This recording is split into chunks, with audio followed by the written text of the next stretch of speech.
Hello friends, welcome to LDK. So இன்றைக்கி வந்து study vlog அப்படியே பாருங்கள். ஸோ ஒரு தங்கமுத்து சார் இருக்காங்களே, ஸோ அவங்க வந்து ஒரு சின்ன ஒரு ஸ்டோரி சொன்னாங்க.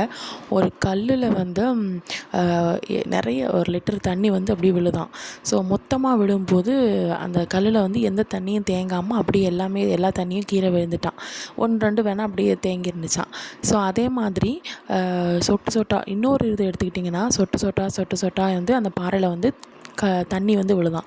ஸோ அப்போது ஒரு லெவல் ஒரு ஒரு ஒரு சில வருடங்கள் கழிச்சோ இல்லை ஒரு சில மாதங்கள் கழிச்சோ அதில் வந்து என்ன ஆகுதுன்னா, ஒரு சின்ன ஹோல் விழ ஆரம்பிக்குது. ஸோ அப்போது வந்து என்ன அர்த்தம்னா, கன்சிஸ்டன்சியாக நீங்கள் படிச்சிங்கன்னா எல்லாமே கரெக்டாக இருக்கும். அதாவது ஒரு ஒரு சின்னதாக ஒரு ஹோல், அதாவது சில ட்ராப்பாக விழுது. ஸோ அந்த ஹோலே உருவாகிட்டு, இது மொத்தமாக ஒரே நாளில் நீங்கள் படிச்சிங்க அப்படின்னா உங்களுக்கு வந்து அது வந்து ஹெல்த்து தான் இஷ்யூ ஆகும், நிறைய சைட் எஃபெக்ட் வரும் அப்படின்னு சொன்னாங்க. ஸோ இது நீங்கள் வந்து ஒன் பை ஒன்னாக கொஞ்சம் கொஞ்சமாக படிச்சுட்டு இருந்தீங்கன்னா உங்களுக்கு வந்து அந்த கன்சிஸ்டன்சியாக நீங்கள் படிச்சிங்கன்னா உங்களுக்கு நல்லாயிருக்கும் அப்படின்னு சொல்லி அந்த தங்கமுத்து சார் வந்து சொன்னாங்க. ஸோ எனக்கு அது பார்த்தோன்னே பிடிச்சிருந்துச்சு. நீங்கள் அது உங்களுக்கு பார்த்துருப்பீங்களா இல்லைன்னு தெரியாது. ஸோ அதனால தான் சரி ஓகே உங்கள்கிட்ட சொல்லிடலாம் அப்படின்னு சொல்லி இது பண்ணேன். சார் வந்து இந்த மாதிரி வீடியோவும் போட்டுட்ருக்காங்க, பாருங்கள்.